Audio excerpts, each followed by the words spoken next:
sur son mari, au point où elle veut se soustraire à l'obéissance de son mari. Et c'est ça le problème de certaines femmes. C'est que lorsqu'elles travaillent, elles ont l'impression qu'elles n'ont plus besoin de l'homme. Oui. Et c'est là où le problème va se poser. C'est-à-dire que tout va dépendre de la mentalité de la femme. Si elle travaille et que elle prend son travail comme le fait de dire « moi, j'ai pas besoin d'homme, je suis une femme indépendante woman », comme ils disent maintenant, « je suis une femme indépendante », là, c'est là le problème. Et ça, c'est aussi des choses à regarder. C'est-à-dire que si quelqu'un va se marier avec une femme qui travaille, regarde déjà dans quoi elle travaille. Est-ce que dans son travail, elle a respecté les limites qui ont été fixées par la religion? Ensuite, de regarder, est-ce qu'elle prend son travail comme un moyen de se soustraire à l'obéissance de son mari ou comme un moyen pour se sentir égal à son mari? Parce que l'homme et la femme ne sont pas égaux, on est complémentaires. Chacun il a son rôle. Allah Azza wa Jalla nous dit dans son livre saint, quand il y a une femme, elle est venue pour voir le prophète sallallahu alayhi wa sallam et pour dire qu'elle voulait aller au combat, comme les hommes ils allaient au combat. Allah Azza wa Jalla a descendu un verset, il a dit وَلَا تَتَمَنَّوْا مَا فَضَّلَ اللَّهُ بَعْضُكُمْ عَلَى بَعْضٍ. Et ne désirez pas ce qu'Allah a octroyé les uns aux autres. Les femmes, elles ont leur rang et leur part dans la société, les hommes ont leur rang et leur part dans la société. C'est-à-dire que si la femme fait certaines choses, travaille, mais elle veut se soustraire ou se sentir égale au mari, là c'est problématique. Mais si elle le fait parce qu'elle a besoin de s'acheter des choses, ou elle le fait parce qu'elle a besoin d'avoir aussi plus ou moins un équilibre psychologique ou mental, il n'y a pas de mal par rapport à cela. Ouais, mais il y a beaucoup de femmes, faut parler clairement aussi. Il y a beaucoup de femmes, dans la communauté musulmane, beaucoup de femmes sont devenues, comme les frères, hein, beaucoup de femmes et beaucoup de frères sont devenus des capitalistes. Parlons clairement ici. C'est-à-dire qu'à la base, déjà, beaucoup de gens, ils ne savent pas mettre leurs priorités là où ils doivent être placés. Beaucoup de femmes, comme tu as dit, il y a certaines femmes elle est là, elle veut travailler, c'est pour amoindrir l'autorité de l'homme. Ça veut dire, par exemple ici, là, vous avez déjà entendu certaines femmes qui vont dire mais moi je paye autant que toi. Ça veut dire, quand tu vas lui demander de faire quelque chose, elle va te dire, oh mais moi je paye autant que toi. Oui, mais attends, mais là le problème aussi, c'est que si la femme dit moi je paye autant que toi, la faute c'est à l'homme. C'est pour ça que je t'ai dit on va revenir. Oui, jamais laisser femmes payer dans la maison. Non, c'est pour ça que je t'ai dit on va venir à ça. C'est-à-dire qu'il y a des femmes, elles vont prendre ça pour pouvoir amoindrir ton autorité. On est d'accord ou on n'est pas d'accord? Il y a des femmes que de temps en temps, elle est là. D'ailleurs même, il y a des femmes, la motivation pour travailler, peut-être même certains de ses parents vont lui dire travaille, comme ça tu ne dépends pas de ton mari. Parce qu'il y en a qui disent le premier mari de la femme, c'est le travail. Ça, c'est une phrase que nous, on entend chez nous, souvent chez nous. Mais tu vois, ça veut dire quoi? Ça veut dire que c'est pas tu travailles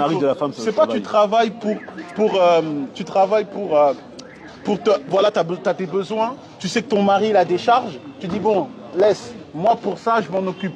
C'est-à-dire qu'au fait, toi, tu facilites ton mari par rapport à des choses que peut-être lui, il va faire son rôle d'homme, mais toi, tu dis bon, moi, c'est des trucs que c'est pas forcément tes devoirs, moi, je travaille. C'est-à-dire que tu participes par ton travail à ramener un équilibre dans le couple. C'est pas cette intention-là.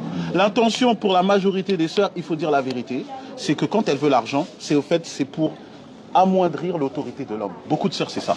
Autre chose, beaucoup de sœurs sont capitalistes. C'est-à-dire, elle dit j'ai besoin d'un strict minimum. Le strict minimum qu'elle considère comme strict minimum, islamiquement, c'est pas un strict minimum, c'est un luxe. Et puis tu as des femmes qui disent aussi, ouais, moi je ne veux pas être dépendante d'un homme, etc. Parce qu'elles sentent elles ont l'impression que le fait de dépendre du mari, en fait, c'est se sentir amoindri. Alors que dépendre de son mari, voilà, bon, comment un homme doit réagir par rapport à ça? C'est ça, au fait, la chose. Je n'écoute pas ta parole.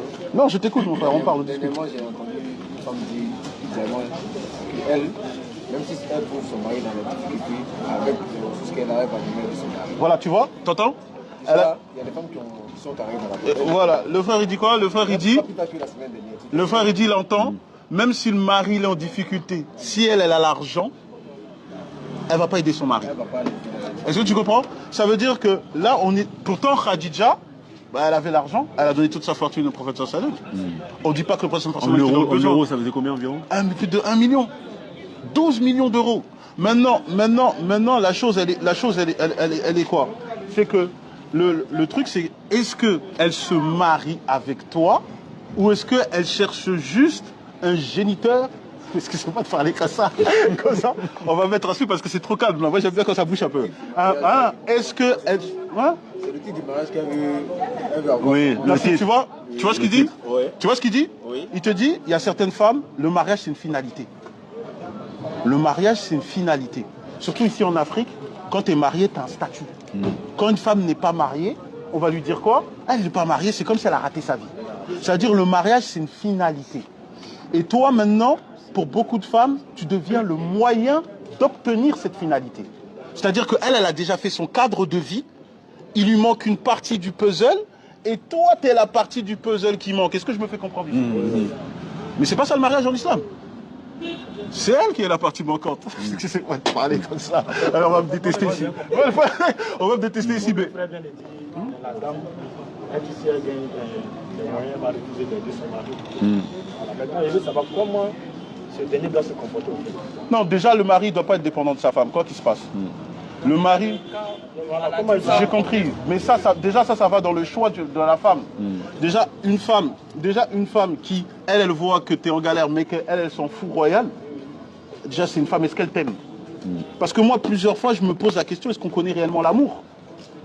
Parce que si la femme voit que son mari il est en galère et elle s'en fout, elle vit sa vie, pour moi, elle t'aime pas. Ça, c'est clair. Elle t'aime pas, tu vois? Elle t'aime pas. Donc, subhanallah, le prophète, c'est Ayoub, Jacob. Il était gravement malade. Son épouse, elle est partie, elle a coupé ses cheveux, elle a vendu. Après avoir patienté, elle a coupé ses cheveux. Elle est partie pour aller vendre ses cheveux parce que Jacob, il ne pouvait plus travailler comme il était malade. Ça, c'est une femme qui aime. Le prophète, sallallahu alayhi wa sallam, Mohammed, notre mère, Khadija, radiallahu anha, elle a dépensé son argent pour aider la cause d'Allah. Et en fait, si tu as une femme qui se comporte comme ça, c'est ce genre d'exemple-là qu'il faut lui donner. Moi, je pense pas qu'on va... Bon, excusez-moi. Bon. Excusez-moi. Bon. Elles connaissent tout ça par cœur. Parlons clair ici. On a dit c'est le grain, non? On parle clair ici. Mais en tout cas, un garçon capable, il doit être capable de se passer de l'argent de son épouse. En tout cas, il doit tout faire. Écoute, regarde, c'est ça. N'attends rien de ta femme à ce niveau-là. T'attends rien de ta femme. Si elle donne, alhamdoulilah. Si elle donne pas, tu te débrouilles comme un homme. T'attends rien de ta femme. À ce niveau-là, t'attends rien. La chose que t'attends de ta femme, c'est qu'elle fasse la fonction pour laquelle elle a été créée. Voilà. C'est-à-dire que toi, t'es le corps avec les points vitaux. Je rappelle que Adam alayhi salam, il a été créé au paradis. Il a été créé au paradis et Allah il a créé de terre et d'argile. Quand tu prends la sourate 15 par exemple. Allah subhanahu wa ta'ala a créé de terre et d'argile. La terre c'est ferme, c'est ce sur quoi on marche et on se repose, c'est ta fonction. Ça les hommes ne doivent pas sortir de cette fonction. Et ça, il faut faire attention. Parce qu'il y a certaines femmes, quand toi tu ne fais pas ta fonction, elle prend cet argument pour se permettre de faire ce qu'elle n'a pas le droit de faire. Et c'est ça qui se passe actuellement. Je vis juste ou pas? Comme tu vas voir que certains hommes, ils ont des manquements, elles se donnent le droit de faire ce manquement-là après.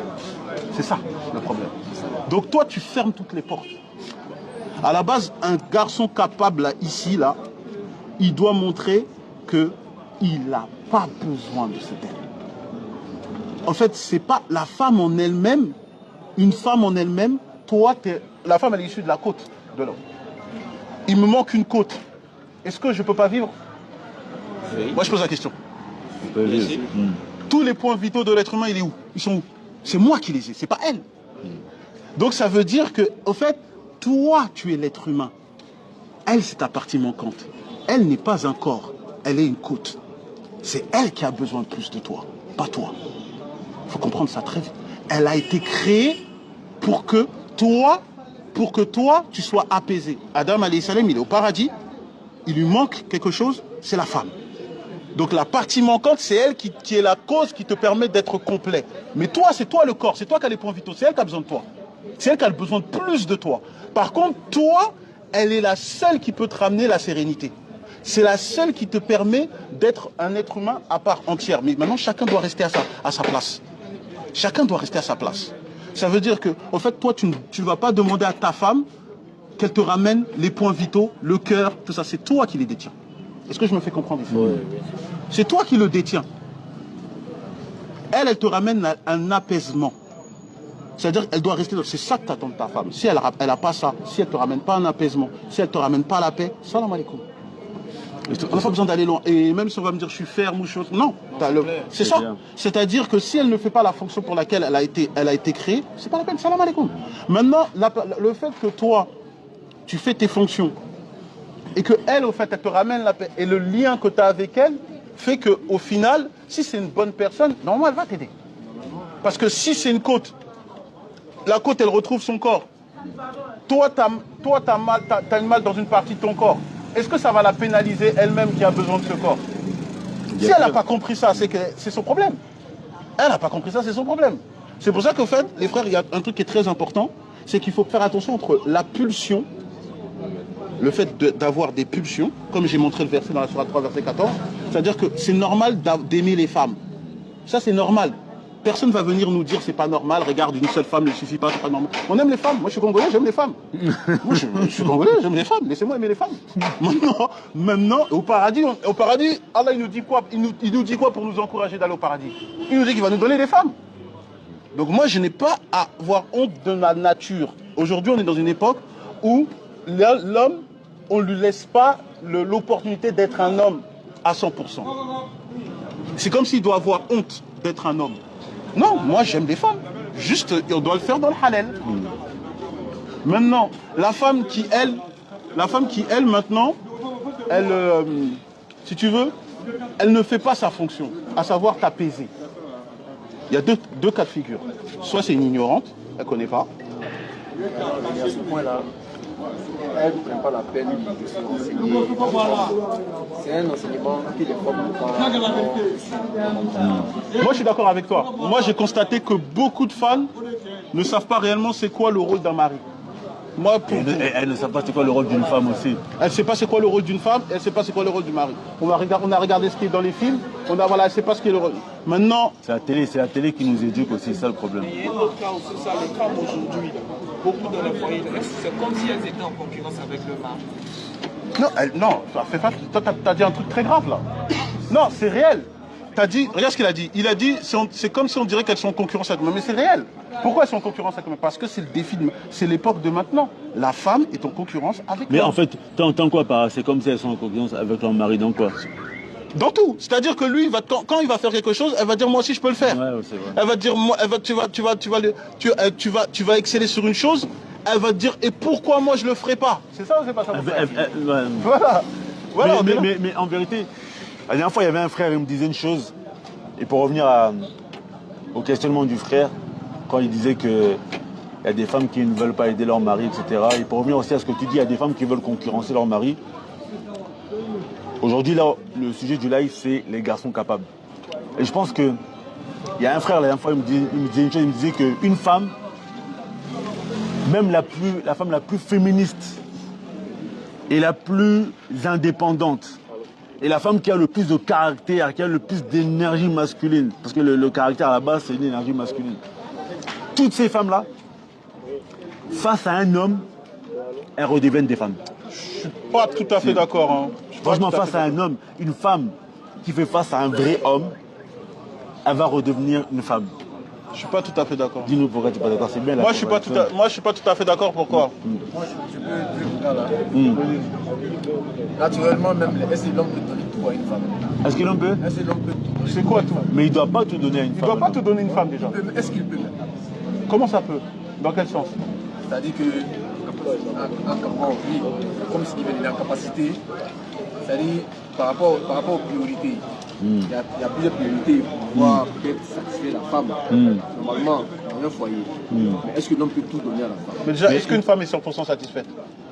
Non, mais on va rentrer dans des trucs. Hein. Non, mais déjà l'homme, il doit faire de son maximum pour essayer de remplir les obligations qu'Allah a données. Non, lui, il ne te dit pas ça. Parce qu'en fait, regarde, il y a deux choses. Le frère, il te ramène deux choses. Est-ce que tu vas satisfaire une femme de manière émotionnelle? Parce que la femme... tu parles de la femme. Est-ce que la femme elle va être satisfaite de ce que l'homme va lui rapporter? Parce que, regarde, le prophète... Non, c'est même... Moi, j'ai compris ce que tu veux dire. C'est qu'à la base, regarde, si même les femmes du prophète, alayhi salatu wa salam, elles se sont plaintes. La nature de la femme est la gratitude. Hein. Là, excuse-moi, juste si même les femmes du prophète, alayhi salatu wa salam, elles se sont plaintes, tu t'attends à quoi? Une femme va toujours se plaindre. C'est pour cela que j'ai dit que les femmes n'ont pas reçu réellement, elles n'apprennent pas. Non, c'est pas question d'apprendre. C'est pas question d'apprendre. Il y a deux choses différentes. Il n'y a pas question d'apprendre. Il y a le fait d'apprendre de manière théorique et il y a le fait de s'imprégner. L'homme, il est rationnel. La femme, elle est dictée par ses émotions. C'est-à-dire qu'une femme, de temps en temps, il y a des femmes, tu peux tout lui donner. Après, tu vois, elle te dit, je suis pas heureuse. Tu lui dis pourquoi? Elle va te dire, je sais pas, je me sens pas bien. Ça vous a jamais arrivé ça? Mon frère, c'est faux ou c'est ça? Même en Afrique aussi. Cramo, c'est ça? Bon, regarde. Attends, on va arriver ça. On va arriver là. Tu vois, là, ça commence à chauffer. Là, tu vois, là, Cramo. Là, ça commence à faire. Tu commences? Regarde. Le problème, il est quoi? Parce que la femme, dans sa création, elle a été créée comment? Elle a été créée à partir de l'être humain directement au paradis. Le paradis, l'être humain, il a tout ce qu'il veut, comme il veut et quand il veut. Ça veut dire de sa nature même, elle est faite, conditionnée pour vouloir tout. Elle a cet amour pour la... Tu sais, elle a l'amour pour les belles choses. Elle a l'amour pour la... Ça veut dire elle sera plus impatiente qu'un homme. Parce que c'est l'émotion. Maintenant, la femme, dans son émotionnalité, dans son émotionnel, comment elle agit? Et c'est là qu'il faut savoir tempérer les choses. Il y a des choses que la femme, elle va avoir des excès d'émotion. De temps en temps, il y a une femme, elle va te dire, je t'aime tellement, ça l'énerve. Cramo, je mens. Faut me dire si je mens, les frères. Ici, on parle. Faut pas me laisser divaguer tout seul ici. Je mens ou c'est pas? Gouverneur. C'est ça ou c'est pas ça? C'est-à-dire qu'elle peut s'énerver contre toi parce qu'elle t'aime trop. Ça veut dire, elle dit, lui là, je l'aime trop, ça m'énerve. C'est-à-dire qu'elle est dictée par ses émotions. Et c'est pour ça... Ça arrive. Oui. Bien sûr, on n'est pas marié, on connaît pas. Vous avez trop parlé des mariés. Non, c'est pour ça. Mais regarde mon frère, pour savoir comment ça se passe, c'est les mariés qui vont te confirmer ça. C'est les mariés qui vont te... Gouverneur, tu confirmes? Ramon, tu confirmes? Ok. Les frères mariés là qui sont là, vous confirmez? Ouais, voilà. Tu confirmes? Ok. Tu es entouré des célibataires. Non, mais il y a des frères mariés ici. On l'appelle gouverneur, c'est pas pour rien. Bon, maintenant... Voilà. De temps en temps, la femme, elle va avoir des excès d'émotivité. Toi, comment tu vas réagir dans ces excès d'émotivité? Ça dépend. Il y a des choses, de temps en temps, tu vas laisser. Il y a des choses, il faut être ferme. Il faut être ferme. Parce que, par exemple, il y a une jalousie qui est permise, il y a une jalousie qui est blâmable. Il y a une jalousie... Tu sais, de temps en temps, la femme, et si tu vas voir que beaucoup de femmes vont te faire ça. C'est-à-dire qu'il y a une femme, quand elle va faire quelque chose qui n'est pas bon, elle ne va pas venir directement te dire pardon. Elle va te faire comprendre par d'autres moyens pour pas qu'elle te dise « je te demande pardon ». Oui. Cramo, tu souris là, hein, d'accord? Tu comprends? Ça veut dire que de temps en temps, il y a des choses comme ça, que le kibre, l'orgueil, il va venir beaucoup plus. Et il y a des choses que l'orgueil, tu ne dois pas laisser. Il y a des choses, moi je le dis clair, tu ne dois pas laisser. On entend beaucoup d'imams, j'entends beaucoup d'imams, ils te disent quoi? Non mais si elle crie... Parce que ça déresponsabilise la femme. Ça déresponsabilise, exactement. Elle crie, c'est les hormones, c'est ceci. Même si c'est les hormones, même si c'est cela. Alors là, il a menacé par exemple les femmes du prophète. Tu vas dans la sourate 66, au verset 4, Allah il a menacé les femmes du prophète. Malgré leur jalousie, Allah il n'a pas pris ça comme une excuse. Allah il a menacé. Si vous ne vous repentez pas, le messager aura comme allié Allah, les anges, les croyants, Djibril. Et il a même dit au verset d'après, il vous remplacera par des femmes meilleures. Allah, il menace. C'est les meilleures femmes. Il menace. Il y a des jalousies qui sont permises, il y a des jalousies qui sont interdites. Maintenant, la chose que toi, tu dois savoir, tu dois canaliser ce genre de choses. Certaines jalousies, tu vas laisser. Comme par exemple, quand Aïcha... une de ces femmes, elle a ramené un plateau de dattes, elle a fait tomber. Le prophète sallam, il a fait quoi? Il a remplacé. Il a rien dit, il a remplacé, il a dit, vrai, là, votre mère est jalouse. Mais là, il faut faire très attention à cette explication. Parce que de temps en temps, j'entends des gens, comment ils expliquent ça, je ne suis pas d'accord. Il y en a, de temps en temps, quand ils expliquent ça, ils disent, le prophète sallam, il n'a rien fait, Masha'Allah, Rahman. Non, c'est pas ça. C'est pas dans le sens... Parce que ça veut dire quoi? Ça veut dire que toi, ton enfant, il fait ça, tu vas laisser, Rahma, mais il va te manger. On est d'accord ou on n'est pas d'accord? Non, le prophète, alayhi sallam, il a minimisé l'action. Parce que elle, comme elle avait une émotivité de jalousie qui lui provoquait un mal-être, elle a voulu faire une action pour que lui aussi réagisse de manière émotionnelle. Et lui, il a dit quoi? C'est qu'une jalousie, c'est votre mère qui a... Il a diminué l'intensité. De temps en temps, c'est ça qu'il faut que tu fasses. De temps en temps, ta femme, elle est en train de s'agiter comme ça. Toi, tu donnes le verre d'eau, bois. Tu la regardes. C'est un peu comme le hadith du prophète. Ça dépend, je t'ai dit. Ça dépend des cas. Ça dépend des cas, je t'ai dit. C'est comme le prophète sallam. Le hadith, il est dans Bukhari. Le prophète sallam, il y a Aïcha qui, quand elle voyait le prophète sallam, en fait, elle touche ses cheveux pour voir s'il a les cheveux mouillés. Tu connais ce hadith? J'ai entendu parler. Pourquoi elle touche les cheveux? Pour savoir s'il a les cheveux mouillés? Pour savoir s'il revient d'une de ses femmes qu'il a consommé avec elle ou s'il a fait le rousse. Tu comprends? Pour savoir s'il est allé chez une de ses femmes. S'il a consommé avec une de ses femmes. Le prophète sallam, il regarde sa femme, il dit, c'est encore ton shaitan qui te suggère quelque chose? Une fois, Aïcha, elle est même sortie dehors, sans l'autorisation du prophète sallallahu alayhi wa sallam, elle est sortie, elle a suivi, elle pensait que le prophèt sallallahu alayhi wa sallam, il allait chez une de ses autres femmes, alors qu'il était parti à la mosquée, au Baqi'. C'est le cimetière. Ça veut dire que, en fait, dans Surat Tahrim, Surat Interdiction, Allah Azza wa Jalla, il nous parle du moment où les épouses du prophète sallallahu alayhi wa sallam, ils ont un peu conspiré contre lui. Et Allah Azza wa Jalla, il nous dit Arrafa ba'dahu wa a'rada an ba'd. Le prophète sallallahu alayhi wa sallam, il est venu, il a dit à Aïcha certaines remontrances, et il y a d'autres choses qu'il a délaissées. Et ça, en fait, c'est le comportement que l'homme il doit avoir avec son épouse. Ça veut dire, si tu vois, et l'orgueil, il faut faire attention à l'orgueil. Faire attention. En fait, il y a des choses que, on peut avoir des défauts, il y a des défauts qu'on ne doit pas laisser. Tu vois, nous, par exemple, moi, c'est ce que je disais. Nous, ça faisait 2 ans, on faisait des trucs, on s'est fait tailler de... Il y a des sœurs, ils nous insultaient. L'autre, elle dit, je ne suis pas d'accord, vous exagérez. Oh non, vous n'êtes pas bienveillant, ceci, cela. Pourquoi? Parce qu'on est à une époque, au fait, la femme, c'est comme si elle a un totem. Dès que tu dis une chose sur la femme, on va dire il n'aime pas les femmes. On va dire il a un problème avec les femmes. On va dire il est misogyne. On va dire il est féministe. C'est ça ou c'est pas ça? Bien sûr. Bon, maintenant... Ici aussi, vous avez ça en Côte d'Ivoire aussi? Bien sûr, ça existe. Parce que nous, en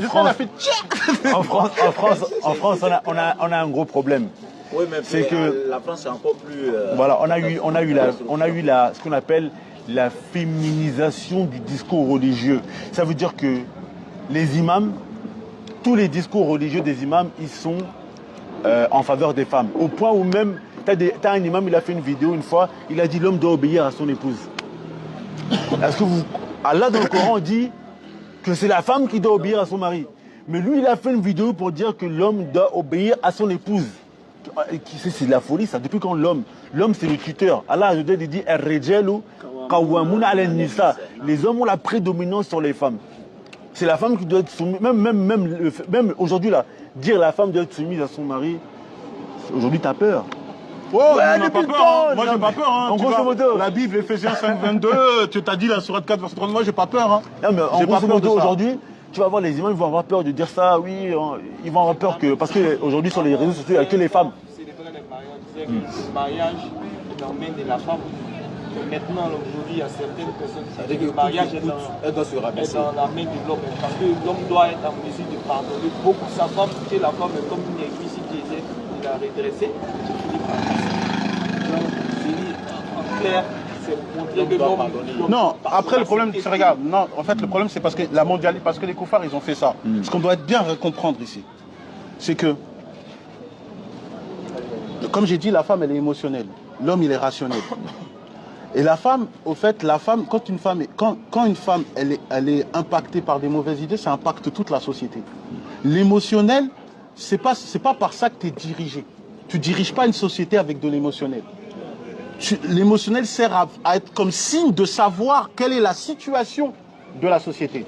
Mais la société, elle se dirige par du rationnel. Et tu vas voir que certaines femmes, enfin même la majorité des femmes, elles ont un côté égocentrique. C'est-à-dire que tout est tourné vers elle. Pourquoi? Parce qu'elle a été créée pour te plaire. Donc, le fait que... C'est pour ça même quand tu vas dans la sourate 4, verset 34, là, quand on te dit une femme désobéissante, on te donne comme étape, première étape, on te dit tu l'exhortes, après on te dit tu te sépares d'elle. Parce que normalement, le fait que tu aies une indifférence vis-à-vis d'elle, normalement, elle, ça doit lui provoquer quelque chose. Elle ne doit pas aimer ça. Mais maintenant, comme tous les signaux ont été faits pour que la femme, elle se forge un mental masculin, c'est pour ça que je disais au frère, moi, je ne suis pas tout à fait d'accord. Parce qu'il y a des hommes, justement, quand il est trop homme, pour elle, tu deviens toxique. C'est insupportable. Et c'est ce que nous, on a eu. C'est-à-dire que quand tu vas parler d'une certaine manière, tu vas pousser les femmes à avoir la responsabilité. Tu vas lui dire, mais mes sœurs, ça c'est pas bon, vous devez faire ça. Ça c'est pas bon, vous devez faire ça. Elle va te dire quoi? Elle va rejeter la faute à qui? Mais c'est à cause de vous, parce qu'il n'y a plus d'hommes. C'est à cause de ceci, parce qu'il n'y a plus de... Elle va pas faire la remise en question déjà de elle. Qu'est-ce que moi j'ai comme manquement? Et elles ont tellement l'habitude qu'on va dire, non, mais si les femmes sont comme ça, c'est parce que les hommes sont pas bons. Si les hommes sont bons, elles vont être comme ça. En fait, c'est pourquoi tu veux qu'elles se remettent en question? Parce que de toute façon, quand tu parles, ton dialogue, il est fait qu'elle n'a rien à faire. Elle fait du mal, c'est ta faute. Elle agit mal, c'est parce que j'étais mal éduqué. Elle va rejeter toujours la faute chez quelqu'un. Elle ne prend pas ses responsabilités. Est-ce que je me fais comprendre dans ce que je dis? Les femmes, beaucoup de femmes à l'heure actuelle ne prennent pas leurs responsabilités. Et comme maintenant, toi, tu es quelqu'un qui va la pousser à faire cette responsabilité, elle ne va pas aimer. Parce que de toute façon, elle obtient ce qu'elle veut sans prendre ses responsabilités. Exemple, je vais te donner un exemple. Regarde, il y avait un acteur là, j'ai oublié son nom. Un acteur, il a été accusé d'agression sexuelle. On l'a accusé d'avoir fait une agression sexuelle. La femme, elle a voulu porter plainte. C'était un acteur, elle a voulu porter plainte là. Malheureusement, heureusement, il y avait une caméra. En fait, c'est elle qui a voulu lui sauter dessus, c'est lui qui a refusé. Maintenant, quand elle s'est fait attraper dans la caméra, tu sais qu'est-ce qu'elle a dit? Elle a dit non, c'est parce que j'avais les hormones, j'avais un excès d'émotivité. Elle n'a rien eu. Je ne sais pas si tu te rends compte. Ça veut dire que lui, là, s'il n'y aurait pas eu la caméra, il aurait pu faire 25 ans de prison. Ça veut dire, toi, tu détruis la vie de quelqu'un. Maintenant, quand on l'attrape, elle a juste qu'à dire la carte. Je suis une femme. Tu comprends? Elle n'a rien eu du tout. Rien. Et c'est ça le problème, c'est qu'on déresponsabilise les femmes. Tu vois? Et là, le problème, c'est qu'on doit arriver à un stade où l'homme, il doit responsabiliser les femmes. C'est-à-dire que tu dois être souple sur certaines choses tu dois laisser, mais certaines choses tu ne laisses pas passer. L'orgueil, tu ne laisses pas passer. L'orgueil, tu ne laisses pas passer. On ne laisse pas passer l'orgueil. Parce que l'orgueil, c'est quoi? L'orgueil, c'est ce qui a fait sortir Satan du paradis. L'orgueil, c'est ce qui a fait sortir Satan du paradis. Tu prends la sourate 38, tu prends la sourate 15, tu prends la sourate 7, verset 12. C'est ce qui a fait sortir Satan du paradis. Et c'est quoi l'orgueil? C'est-à-dire que toi, on te présente la vérité, mais tu ne l'acceptes pas. Et moi, ce qui me fait mal, voilà ce qui me fait mal, wallah, ça me fait tellement mal, c'est que nous, par exemple, pendant 2 ans, on disait certaines choses. Tout le monde disait on exagère, on dit n'importe quoi, on exagère. On donnait des hadiths, on donnait des versets coraniques. Ça n'écoutait pas. Maintenant, comme l'influence du monde, les influenceurs, ils ont vu, il y a les red flags, les red pills. Il y a un mouvement là. Voilà, ces mouvements-là, ces gens se sont retrouvés à dire les mêmes choses que nous, sans les versets coraniques, sans les hadiths. Maintenant, ils ont commencé à dire ouais, c'est vrai. J'avoue, c'est vrai. Moi, ça me fait mal. Tu vois? Il y a certaines personnes, quand je leur disais ça, je leur disais, mais c'est grave. Quand nous, on le disait avec les versets, les hadiths, vous ne le preniez pas. Maintenant, quand les influenceurs, vous le prenez. Il y a certaines de nos sœurs, là, on leur donnait des conseils, etc. Elles n'écoutaient pas. Elles sont parties, elles se sont mariées, elles ont divorcé. Après, ah, vous avez raison. Vous aviez raison. Et puis certains, maintenant, c'est quand c'est les influenceurs. Oh non, mais parce qu'ils parlent bien. Non. Mais attends, c'est toi qui influences le monde ou c'est le monde qui t'influence? Et puis, il faut faire très attention. Il faut faire très attention. Et moi, c'est ça qui me fait mal. Quand je disais, nous, ça fait 2 ans, on avait 2 ans d'avance. Il y en a qui disaient, oui, mais c'est comme si vous vous vantez. Mais qu'est-ce que tu me racontes? Qu'est-ce qu'on va se vanter de ça? C'est pas qu'on se vante. C'est question que c'est triste qu'une musulmane, tu lui donnes Qala Allah, Qala Rasulullah, ça n'a pas d'impact. Ça, c'est grave, ça. Ça, c'est très, très grave. Ça, il y a des versets terribles sur ça. Il y a des versets extrêmement terribles sur ça. Le fait que toi, on te dit quelque chose, on te donne le dalil, mais toi, comme, tu vois... En fait, il regarde la forme, il regarde pas le fond. Non, c'est plus profond que ça. C'est plus profond que ça. Prends la sourate 31, verset 7. Prends la sourate 31, verset 7. Quelqu'un prend la sourate 40, verset 35. Qui peut prendre la sourate 31, verset 7? C'est plus profond que ça. Ça veut dire que, comme j'ai dit, la femme, elle est dictée par son émotivité. Ça veut dire, elle ne veut pas, quand tu parles, tu lui provoques le ressenti d'avoir mal. 40, verset 35. Et j'ai dit sourate 31, verset 7. Verset 7. 31, verset 7. Ok. Et quand on lui récite nos versets, il tourne le dos avec orgueil, comme s'il ne les avait point entendus, comme s'il y avait un poids dans les oreilles. Fais-lui donc l'annonce d'un châtiment douloureux. Tu vois? Tu lui cites les versets. Lui, il tourne le dos avec orgueil. Et quand tu lui parles, c'est comme s'il y a un poids. C'est-à-dire, la personne, elle a un sentiment de mal-être. Elle n'aime pas.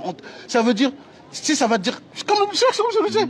Ouais, mais pourquoi vous dites ça? Ouais, Abdallah, il cite toujours ce verset. C'est ce qui s'était passé la dernière fois ou pas? Ramos, c'est ce qui s'est passé la dernière fois ou pas? Ouais, bien sûr. Tu vois, t'as doucement. Doucement, frère, regarde. Ça veut dire, toi, tu cites Kala Allah, Kala Rasulullah, la personne, ça lui fait mal au cœur. Elle aime, ça donne un poids dans son cœur. Allah, il a appelé ça quoi? L'orgueil. Est-ce que tu comprends? Ouais, bien sûr. La sourate 40, verset 35, qu'est-ce qu'elle dit? Qui peut me Ceux citer? qui discutent les prodiges d'Allah sans aucune preuve ne leur soit venue, sans qu'aucune preuve ne leur soit venue, leur action est grandement aisable auprès d'Allah et auprès de ceux qui croient. Ainsi, Allah scelle-t-il le cœur de tout orgueilleux. Est-ce que vous avez entendu? Tyran. Voilà. Allah, il a dit, il scelle ton cœur. Ça veut dire, toi, tu as l'orgueil. Allah, il scelle ton... Vous savez, c'est quoi sceller ton cœur? Tu as vu de croire seulement à son verset. Comment? Le fait que tu as vu de croire à son verset. Ça veut dire, au fait, regarde. Ça veut dire, regarde. Toi, quelqu'un, il vient, il te dit, il y a tel problème, tel problème, tel problème. Mais toi, quand on va te dire quelque chose, ça te fait mal. Parce que la femme, elle est avec son émotivité. Et elle va commencer à te dire, mais c'est pas toutes les femmes. Mais vous avez un problème avec... En fait, tu vois, sa réaction, elle réagit de manière émotionnelle. Comme on est là ou on n'est pas là? Ouais, bien sûr. Ok. Donc, elle, par sa réaction émotionnelle, elle va faire son jugement. Je prends pas. Alors toi, tu donnes le verset. Et Allah, subhanahu wa ta'ala, il te dit quoi? Comme dans la sourate 40, verset 35, Allah, quand tu fais ça, Allah, il scelle ton cœur. Ça veut dire que tu as un esprit fermé. Tu n'entends plus. On va dire tout ce qu'on veut, on peut dire de toutes les manières qu'on peut dire. On va dire de toutes les manières, tu veux pas parce que tu sais que ce qu'on te dit te provoque un mal-être émotionnel. Ta priorité n'est pas de chercher la vérité. Ta priorité est de te débarrasser de ce mal-être émotionnel. Est-ce que vous comprenez ce que je dis? Ça, c'est super important. Voilà, faut faire très très attention à ça. Faire très attention à ça. C'est pour ça que quand tu vas voir, nous on va dire des vérités. Elle n'a pas l'habitude. Tout le monde lui dit, t'es une princesse, ma soeur. Toi, tu viens, tu dis, ma soeur, t'es rien du tout. Reviens vers là. Tu vois, elle va pas aimer. Tu comprends? Elle va pas aimer. Puisque sa nature, elle aime que tu la flattes, elle aime que tu lui dises que t'es belle, elle aime... Tu comprends ce que je veux dire? Mais toi, tu la remets à la réalité. Elle va pas aimer ça. À côté de ça, elle va fermer. Elle va fermer. Pourtant, c'est les versets d'Allah, c'est les versets d'Allah. Est-ce que tu comprends? Maintenant, l'influenceur, lui, au final... Il va peut-être dire là, après, longtemps après, il va se rendre compte, il va dire des belles choses, mais avec les mots qu'elle veut entendre. Donc toi, quand tu vas dire, mais ma soeur, c'est grave. Quand nous, on le faisait pendant 2 ans, vous écoutiez pas? Non, mais c'est sa forme, vous, la forme. Non, ma soeur. Si parce que lui, il te dit des choses qui te provoquent un bien-être émotionnel, pour toi, c'est mieux que quelqu'un qui te dit, Kala Allah, Kala Rasulullah, t'as une maladie dans le cœur. Beaucoup ils cherchent tu vois ce que je veux dire? T'as une maladie. Apaisé émotionnellement. Voilà. Tu comprends? Ça, c'est que tu as une maladie dans le cœur. C'est pour ça qu'Allah, tu vas voir dans la sourate 2, tu vois, Allah, il te dit quand il parle des mécréants, il dit, on a scellé leur lui, la vue, on les a tous fermés, et il te dit quoi? Allah, une maladie ronge leur cœur, mais ils n'en sont pas conscients. Ils ne le savent pas. Et toi, quand tu vas lui dire, mais tu vas lui dire, mais regarde, la dernière fois je t'ai dit, mais là, elle va dire, ouais, mais pourquoi tu veux revenir? Pourquoi tu veux revenir? Elle va dire, pourquoi tu veux revenir? Parce qu'elle ne veut pas encore avoir ce sentiment de mal-être émotionnel. Elle ne veut pas que tu rentres dedans pour chercher c'est quoi le diagnostic de telle sorte qu'elle ne refasse plus la même erreur. Et ça, c'est ton rôle d'homme. Ton rôle d'homme, toi, tu es rationnel. Tu vas dire non, non, non. De la même manière que le prophète, même dans le Coran, tu regardes, on va relater les erreurs des enfants d'Israël, on va relater les erreurs de certaines personnes pour que toi, t'en tires profit. Le prophète, combien de hadiths, il dit, avant vous faisiez ça, maintenant vous faites, c'est pas pour te rappeler ton erreur, c'est pour que tu tires profit. Mais elle ne veut pas que tu lui rappelles son erreur. Parce que ça lui provoque un sentiment de mal-être. Et ce sentiment de mal-être, sa priorité, c'est tu dois tout faire pour que je n'ai pas ce sentiment de mal-être. Mais non, moi, mon premier devoir, c'est de tout faire pour que tu n'ailles pas en enfer. C'est ça mon truc. Mon but à moi, de manière rationnelle, le rôle d'un homme, c'est que lui, quand il voit des manquements de sa femme, il fait tout pour que sa femme évolue. Même si de manière émotionnelle, ça lui fait du mal. C'est comme ton enfant. Ton enfant, supposons que tu lui dis, touche pas à la prise. Il ne veut pas t'écouter. Si tu prends, tu tapes à la main. Est-ce que ton but, c'est qu'il ait mal ou ton but, c'est qu'il n'y ait pas un plus grand mal? Si tu es obligé de passer par là pour que cette personne-là ne soit pas dans une situation pire, l'homme doit faire ça. Et c'est ça la différence entre l'homme et la femme. Mais le problème, c'est que maintenant, on est dans une époque où les hommes sont devenus sensibles comme des femmes. Voilà, c'est ça. Les hommes sont sensibles comme des femmes. Les hommes, de temps en temps, il y a des choses qui ne vont pas chez sa femme. Mon frère, c'est vrai ou c'est pas ça? Hein? Elles n'aiment pas ça quoi? Elles n'aiment pas la vie. Non. Je suis en train d'exciter un chose. Moi, je vais ajouter. Peut-être qu'il n'a pas compris. C'est-à-dire, le conseil que tu donnes à la femme, qu'elle puisse comprendre, ne pas qu'elle répète la chose qu'elle a fait. Mais quand tu lui dis ça l'arrange. Tu sais pourquoi ça lui dit ça? Mais je te dis, c'est ce que je te dis. Parce que toi, quand tu vas lui dire, parce que tu sais, il y a beaucoup de femmes, moi, quand j'ai médiatisé beaucoup de couples, il y a des femmes, tu vas parler avec le mari. Tu sais, de temps en temps, il va lui rappeler, il va dire, tu te rappelles quand tu as fait ça? Elle a dit, mais j'ai dit pardon. Pourquoi tu me le dis, j'ai dit pardon? Il dit, oui, je sais que tu as dit pardon. Mais en fait, je te demande de revenir là-bas pour que tu regardes ce que tu as fait de mal. Qu'est-ce qui a fait que tu es tombé dedans, de telle sorte que tu ne le reproduises pas. Mais si toi, tu dis pardon, après tu recommences, tu dis pardon, tu recommences, après tu dis pardon, mais finalement, à un moment, je vais craquer, et de temps en temps, tu peux tordre le cou. Bon, les frères, vous êtes là, vous savez comme ça. À un moment, ça peut craquer ici. C'est pour ça que le prophète, dans le serment d'Adieu, il disait quoi? Il dit quoi? Patienter avec les femmes. On sait pourquoi le prophète il a dit ça.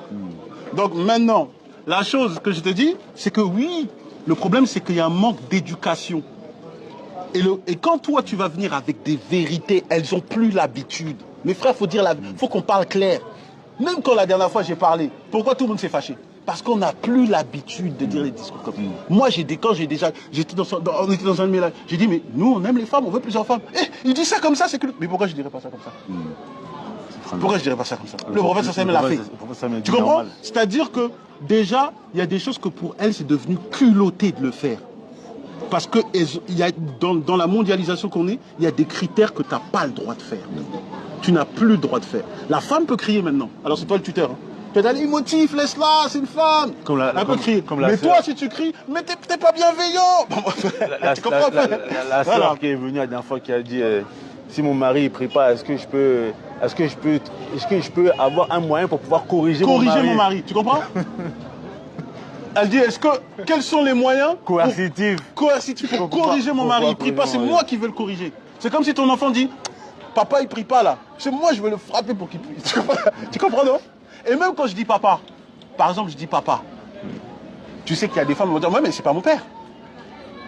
Là je vais donner un truc exclusif. Ça, je l'avais sorti. Comment ça, c'est mon père? Bah, ils vont dire ton mari. Il va dire ton mari. Tu vas dire le mari, c'est le maharam, tout ça. Il va dire, est-ce que tu vas faire ça à ton père? Et elle va dire, ouais, mais mon mari, c'est pas mon père. Là, je vais vous donner une exclusivité ici, là. On donne cadeau ici. Adam et Hawa. Hawa, elle a un père ou pas? Bien sûr. C'est qui son père? Adam. Pourquoi? Parce qu'elle a été créée de sa côte. Merci.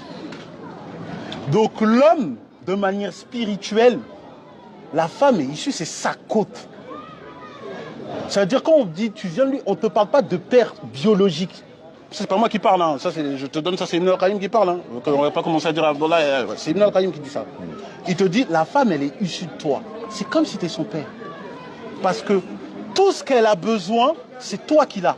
Les points vitaux pour respirer, les poumons, c'est toi qui l'as, elle c'est une côte. C'est une côte importante parce que c'est ce qui permet que toi tu sois complet et que tu sois dans ton état céleste comme au paradis, certes, on n'enlève pas les mérites de la femme, mais c'est toi qui as les points vitaux, c'est toi qui as les poumons, c'est toi qui as le cœur, c'est toi qui as les jambes, c'est toi qui as tout. Et puis de manière pratique, quand l'homme et la femme ils se marient, c'est qui subvient aux besoins de la femme? C'est l'homme. Non, mais si la femme elle est malade, qui va amener à l'hôpital? Non, elle peut t'enlever ça parce qu'elle va dire maintenant, nous on subvient autant que c'est ce qu'a dit le frère. Elle met l'argent, elle va dire on subvient en ordre. Non, moi je te dis que dans la nature même, la femme est issue de l'homme. Donc si la femme est issue de l'homme, elle dépend de l'homme, elle vient de l'homme. C'est comme moi, quelqu'un chez moi par exemple, moi je lui ai enseigné. Tu vas dire c'est mon petit, c'est mon fiston. On dit pas ça? C'est la même chose. Elle vient de toi, elle provient de toi. Si la femme elle a un problème avec ça, soit tu dois lui expliquer, parce qu'il y a des sœurs c'est des ignorantes, elles ne connaissent pas, il faut faire avec la sagesse. D'autres c'est des rebelles. Si c'est une rebelle, salam alaikum. Non, moi je vous le dis, il y aura beaucoup de salam alaikum ici. Il y aura beaucoup de salam alaikum. Moi je vous parle clairement les frères, moi je vous parle clairement. Faut pas, on se marie pour la paix, on se marie pas pour avoir chaud. Non. Donc la chose elle est là, c'est que la femme à la base elle émane de toi.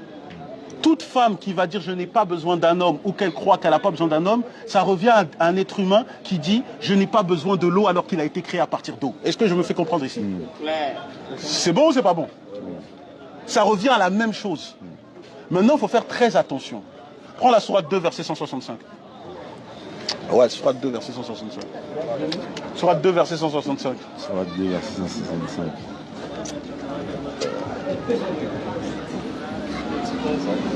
Verset Sourate 2, verset 165. Comme ça, parce qu'il y a des chrétiens qui nous suivent de temps en temps. Oui, Prends la Bible Proverbe 27, verset 15. Parmi les hommes, il en est qui prennent en dehors d'Allah des égaux en les aimant comme on aime Allah. Or, les croyants sont les plus ardents en l'amour d'Allah. Ok. On te dit parmi les hommes, il y en a qui prennent comme égaux. Voilà. Quand Allah il te dit dans ce verset, on parle les Mufassirun, ils te disent c'est les passions. Ça veut dire qu'il y a des gens, leur passion, ça a pris. Sur 2, verset 165. Non, la Bible. La Bible, Proverbe, chapitre 27, verset 15. Si je ne me trompe pas, c'est 15 ou 5, mais je pense que c'est 15. Ça veut dire, tu vois, ça veut dire qu'il y en a, ils sont dictés par leur passion. Et c'est ça que, là, on est vraiment dans cette époque. C'est-à-dire que, toi, tu as grandi dans un milieu. Tu as une logique. L'influence du monde. Tu regardes les Internet. Tu regardes des émissions télé. Et au fait, tout le monde va te dire, une femme, c'est comme ça, un homme, c'est comme ça. C'est peut-être même pas dans les préceptes islamiques, mais toi, tu es influencé par cette chose-là. Et toi, maintenant, quand on va te dire des choses islamiques, tu vas confronter ça par rapport à ta logique. C'est pas l'islam qui va nettoyer ta logique. C'est toi, tu as une logique et tu vas filtrer l'islam par rapport à ta logique. Est-ce que je me fais comprendre? C'est très très important ce que je suis en train de dire. Est-ce que je me fais comprendre, gouverneur? C'est-à-dire que toi, tu as une logique. Pour toi, tu as une distinction, le bien et le mal, c'est comme ça. Et puis quand toi, on te donne des préceptes islamiques, avec ta distinction du bien et du mal, tu vas juger si ça c'est bon ou ça c'est pas bon. Alors que c'est islamique, c'est divin, c'est Allah qui parle. Normalement, c'est toi, si Allah dit ça, tu enlèves ce que tu considérais comme bien, c'est ça que tu dois faire. Est-ce que je me fais comprendre? Donc c'est pour ça qu'il y a des femmes, elles vont te dire plein de choses comme ça. Elles vont te dire, oui mais les hommes, ils ont fait des choses mauvaises. Et ça c'est la vérité, hein. Non, moi je ne cache pas. Hein. Il y a beaucoup d'hommes, ils ont déserté. Il y a beaucoup d'hommes, ils ont fait n'importe quoi. Il y a beaucoup d'hommes, ils n'ont pas fait leur rôle. Moi je dis la vérité. Il y a beaucoup d'hommes qui ont fait n'importe quoi. Maintenant, la chose qu'on dit aux femmes, c'est la solution, elle doit la chercher islamiquement. Pas en prenant les influences des koufars. Ça n'existe pas. Maintenant, elle va dire, puisque toi, tu n'as pas fait ton rôle d'homme, je me permets de crier sur toi. Non. Comment ça? Quand tu cries, quand tu fais ça, et que lui, il dort, il est fâché contre toi, les habitants des cieux, ils te maudissent. T'as gagné ou t'as perdu? T'as perdu. Donc, le Proverbe, chapitre 27, verset 15, récite-le-moi. Une gouttière continue dans un jus. Non, verset 5 alors. Verset 5, si je ne me trompe pas. Verset 5. Mieux vaut. Voilà. C'est ça? Mieux vaut une réprimande ouverte qu'une. Non, c'est verset 15. T'es sûr que t'as ça? Proverbe 27. Verset 5. Non, 27, verset 15. C'est pour ça que je me disais ça, c'est dans le 25 ça. Verset 15. Une gouttière continue dans un jour de pluie et une femme querelleuse sont choses semblables. Qu'est-ce que tu comprends? Continue le verset. Verset 16. Celui qui la retient le vent et sa main saisit de l'huile. Tu as compris? Là, dans la Bible, il te dit, une femme qui, toi, tu prends une femme querelle, tu tiens quelque chose là, ça va être ta chute, mon frère. Ça va être ta chute. Ah, oui, tu comprends? Ouais. Allez, dans le même esprit, Sourate 64, verset 14. Comme ça, ici, on parle qu'avec le Coran. Comme ça, ici, on ne va pas dire qu'Abdallah, il bat l'hiverne. Sourate 64, verset 14. Sourate 64, verset 14. Oh, vous qui avez cru, oui. Vous avez de vos épouses et de vos enfants un ennemi, une tentation. Prenez-y garde donc. Mais si vous les excusez, passez sur leurs fautes et leur pardonnez, sachez qu'Allah est pardonné, très miséricordieux. Regarde, ça c'est ce verset, Wallahi, ce verset, je m'en souviens, il y a longtemps quand je l'avais étudié, j'étais choqué. Parce que tu vois dans le verset, dans la sourate 25, si je ne me trompe pas, c'est au verset 74, Allah subhanahu wa ta'ala, il te dit, dis. Hein? Ça veut dire les gens, il donne une invocation que les gens vont donner. Seigneur, fais de nos épouses et de nos descendants une réjouissance pour les yeux. Récite le verset. Et ceux qui disent, 74, hein, et ceux qui disent, notre Seigneur, donne-nous à nos épouses et nos descendants la joie des yeux et fait de nous un guide pour les pieds. Regarde, ça veut dire Allah d'un côté, regarde, comment tu vas rallier ça? Regarde, dans la sourate 25, verset 74, Allah il te dit, il fait une dua, fait de nos épouses et de nos une réjouissance pour nos yeux. Les Mufassiroun, là, ils vont te dire la réjouissance de les yeux, c'est des larmes de joie. Ça veut dire que l'homme, quand il a une femme, des enfants, en fait, il n'y a pas plus grande, tu sais, il n'y a pas plus grande joie. T'as une femme, t'as des enfants. Qui est père ici? Qui est père?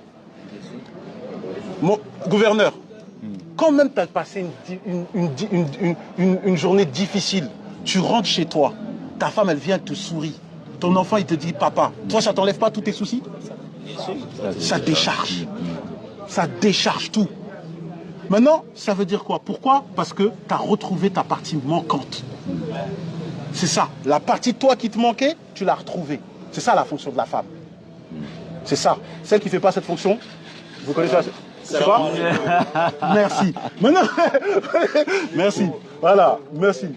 Maintenant, tu vois, dans le verset 14 de la sourate 64, Allah il dit, vous avez en vos épouses et vos enfants des ennemis. Le verset il est descendu dans quoi? Le verset c'est un compagnon, il devait faire, tu sais, pour protéger les musulmans, il devait faire le djihad. Et sa femme, elle a dit, mais tu vas partir du djihad, qui va s'occuper de nos enfants? Lui, il a hésité à y aller. Quand il a hésité à y aller, le verset il est descendu. Le verset il est descendu, comme quoi que ça là, il faut faire attention. Tu as tellement de l'amour pour ta femme et tes enfants, que ça peut te pousser à faire des choses qu'en vérité, devant Allah, tu auras des comptes à rendre. Ça veut dire, ça c'est si toi, tu fais preuve de quelqu'un qui est dicté par tes émotivités. Alors que l'homme doit être dicté par quoi? Sa rationalité. Est-ce que je me fais comprendre? C'est ça un garçon capable. Un garçon capable, c'est pas seulement tu donnes des fleurs et tu fais le lover avec ta femme. On est congolais, on peut vous donner des... Pas de souci, on est des lovers. Pas de souci. Mais un garçon capable, c'est ça aussi. C'est-à-dire que toi, tu restes accroché à ton rationnel.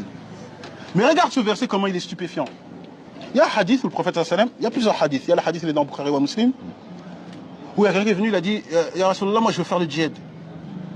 Il dit, ta mère, elle est d'accord? Il dit non. Il dit non, reste avec ta mère.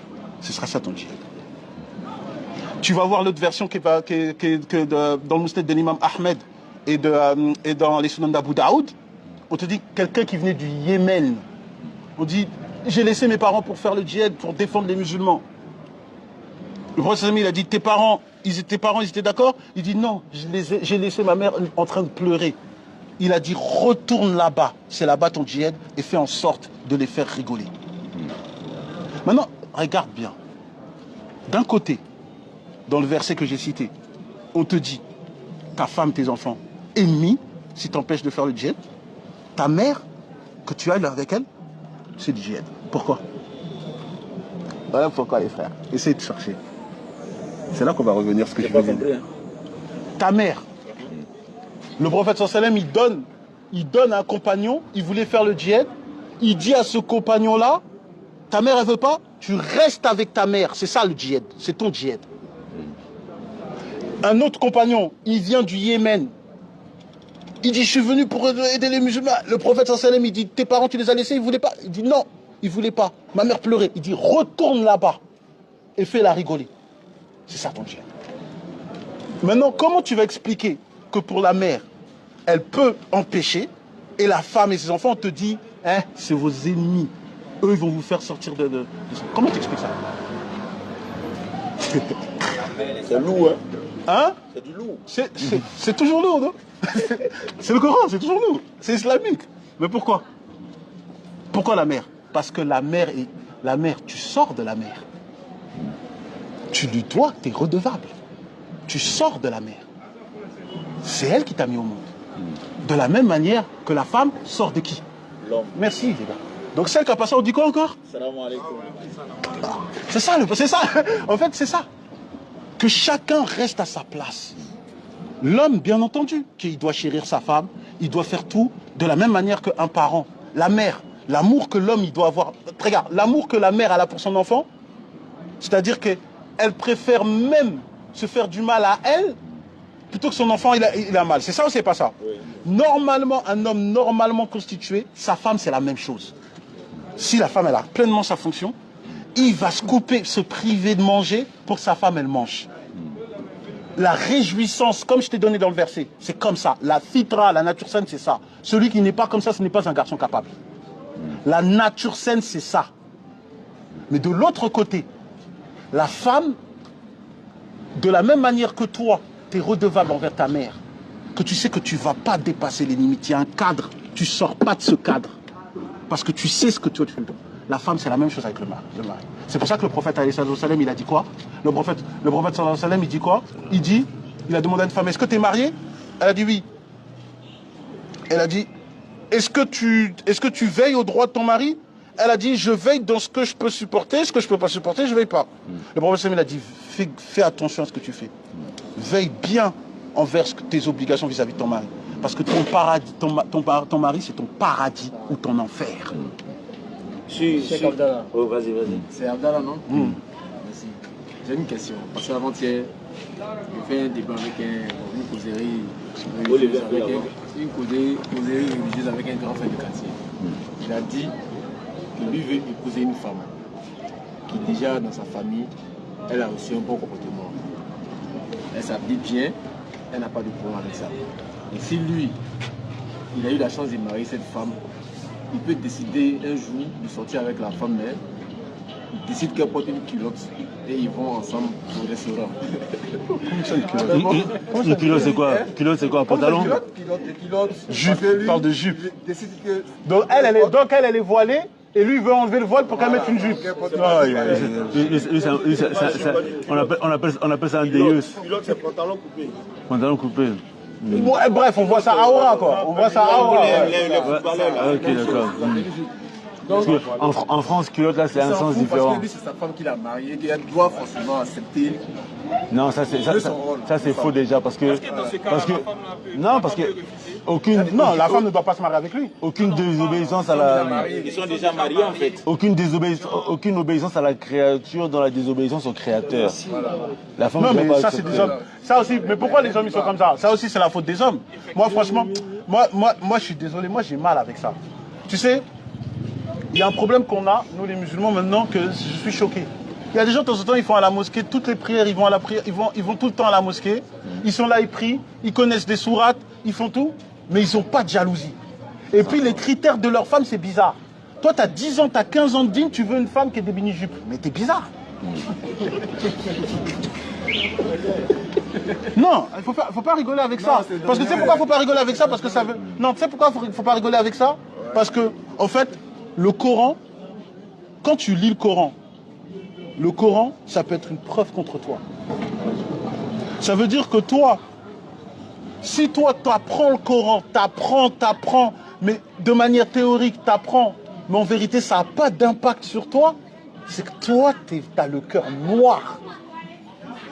C'est pas normal que tu as 10 ans de pratique islamique et toi, tu t'intéresses à des femmes qui est l'opposé de ce que tu prétends aimer. Est-ce que je me fais comprendre? Toi, tu aimes l'islam, tu aimes les valeurs islamiques, mais tu veux quelqu'un qui soit aux antipodes de tes valeurs. Comment tu veux qu'on te respecte après? Ça, c'est des gens qui ont des mal. Ça, c'est pourquoi? C'est parce qu'ils sont encore influencés par l'occidentalisation.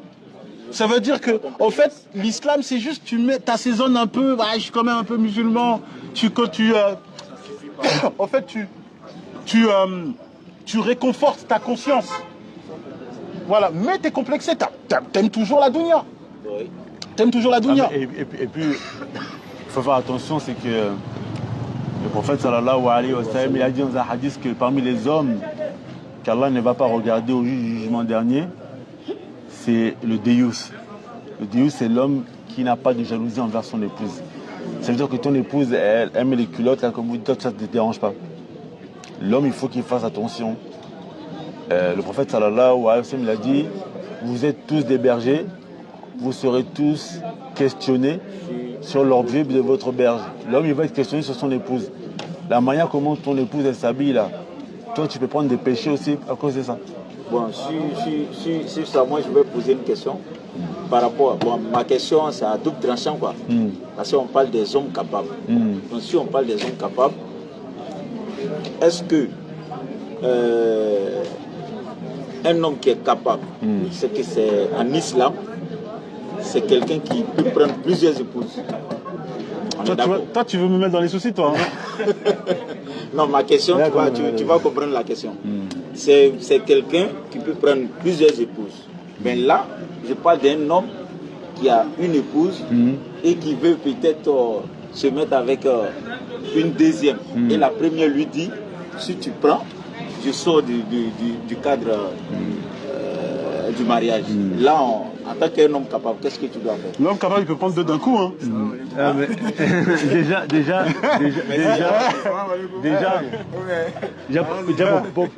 lui, il connaît déjà.